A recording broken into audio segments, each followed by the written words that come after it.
আসসালামু আলাইকুম। বাংলাদেশ বেতার রংপুর স্থানীয় খবরে আমন্ত্রণ জানাচ্ছি শাহিদা মিল্কি। দেশের পরিবর্তিত পরিস্থিতিতে সব রাজনৈতিক দলের সঙ্গে আজ বিকেলে বৈঠক করবেন প্রধান উপদেষ্টা ডক্টর মোহাম্মদ ইউনূস। প্রধান উপদেষ্টার সরকারি বাসভবন যমুনায় এই বৈঠক অনুষ্ঠিত হবে। বৈঠকে জুলাই গণঅভ্যুত্থানের পক্ষে থাকা সব রাজনৈতিক দলের একজন করে প্রতিনিধিকে আমন্ত্রণ জানানো হয়েছে।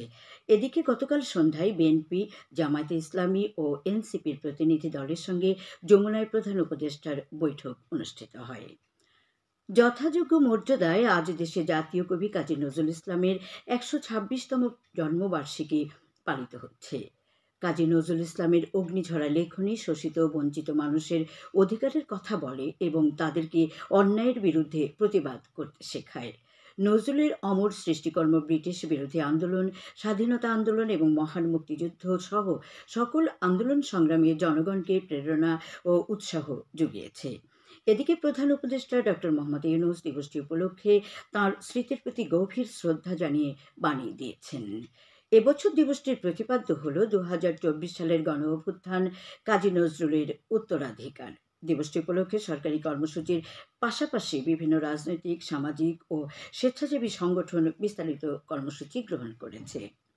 এদিকে জাতীয় কবি কাজী নজরুল ইসলামের ১২৬তম জন্মবার্ষিকী উদযাপন উপলক্ষে আজ বিকেলে রংপুর বিভাগীয় সরকারি গণগ্রন্থাগারের উদ্যোগে স্কুল, কলেজ ও বিশ্ববিদ্যালয়ের শিক্ষার্থী এবং সর্বসাধারণের জন্য বইপাঠ ও রচনা প্রতিযোগিতার আয়োজন করা হয়েছে।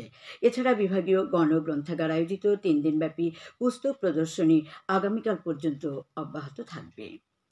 রংপুর সিটি কর্পোরেশন এলাকার ১০টি স্থানে আজ ট্রাক সেলের মাধ্যমে টিসিবির পণ্য বিক্রি করা হচ্ছে।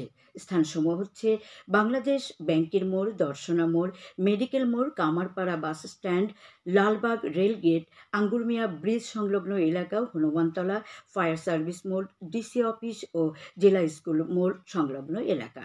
এসব এলাকা থেকে একজন ক্রেতা ৫১৫ টাকা প্যাকেজ মূল্যে ২ লিটার সয়াবিন তেল, ২ কেজি মসুর ডাল এবং ১ কেজি চিনি ক্রয় করতে পারবেন। কুড়িগ্রামের জাতীয় নাগরিক পার্টি এনসিপির কলেজ মোড়স্থ জেলা কার্যালয়ে গতকাল এক মতবিনিময় সভা অনুষ্ঠিত হয়েছে। এতে এনসিপির কেন্দ্রীয় কমিটির যুগ্ম আহ্বায়ক ডক্টর আতিক মুজাহিদ প্রধান অতিথি ছিলেন। দলটির জেলা সংগঠক রাশেদুজ্জামান তাওহিদের সঞ্চালনায় ও মুকুল মিয়ার সভাপতিত্বে অন্যান্যের মধ্যে কেন্দ্রীয় যুগ্ম মুখ্য সংগঠক আসাদুল্লাহ আল গালিব ও জেলা সংগঠক অ্যাডভোকেট আব্দুল বারিক বক্তব্য রাখেন। সভায় এনসিপির সাংগঠনিক কার্যক্রম গতিশীল, কমিটি গঠন ও দলের নিবন্ধন প্রক্রিয়া নিয়ে আলোচনা করা হয়। লালমনিরহাট সদর ও কালীগঞ্জ উপজেলায় গতকাল গ্রাম আদালত বিষয় দিনব্যাপী এক প্রশিক্ষণ কর্মশালার আয়োজন করা হয়। এর উদ্বোধন করেন জেলা পুলিশ সুপার মোহাম্মদ তরিকুল ইসলাম। লালমনিরহাট সদরে অনুষ্ঠিত কর্মশালার উদ্বোধনী অনুষ্ঠানে সভাপতিত্ব করেন উপজেলা নির্বাহী অফিসার মনোনীতা দাস। অন্যদিকে কালীগঞ্জ উপজেলা নির্বাহী অফিসার জাকিয়া সুলতানা সভাপতিত্ব করেন। দুটি উপজেলায় পৃথকভাবে অনুষ্ঠিত এই কর্মশালায় ইউনিয়ন পরিষদের সদস্যগণ অংশগ্রহণ করে। কৃষকদের দক্ষতা ও ফসল উৎপাদনের গুণগত মান বৃদ্ধির লক্ষ্যে জয়পুরহাটের কালাইয়ে উপজেলা পরিষদ মিলনায়তনে পার্টনার ফিল্ড স্কুল কংগ্রেস বিষয় এক কর্মশালা গতকাল অনুষ্ঠিত হয়েছে। এতে প্রধান অতিথি ছিলেন উপজেলা নির্বাহী অফিসার শামীমা আক্তার জাহান। কৃষি সম্প্রসারণ অধিদপ্তর আয়োজিত এ কর্মশালায় উপজেলা কৃষি কর্মকর্তা অরুণ চন্দ্র রায়ের সভাপতিত্বে অন্যান্যের মধ্যে পার্টনার প্রকল্পের বগুড়া অঞ্চলের senior monitoring officer Masud Ahmed বক্তব্য রাখেন। কর্মশালায় আধুনিক প্রযুক্তি ব্যবহার, নিরাপদ খাদ্য নিশ্চিতকরণ, পুষ্টি সমৃদ্ধ ফলজ ও সবজি খামার গড়ে তোলার উপর গুরুত্ব আরোপ করেন।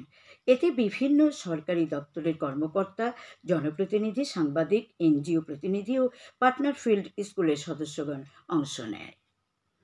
কুড়িগ্রামের রৌমারী উপজেলায় মাদক বিরোধী অভিযানে ১৫২ পিস ইয়াবা ও ২০টি ভারতীয় ক্যান বিয়ার সহ রিপন মিয়া নামে এক মাদক কারবারিকে আটক করা হয়েছে।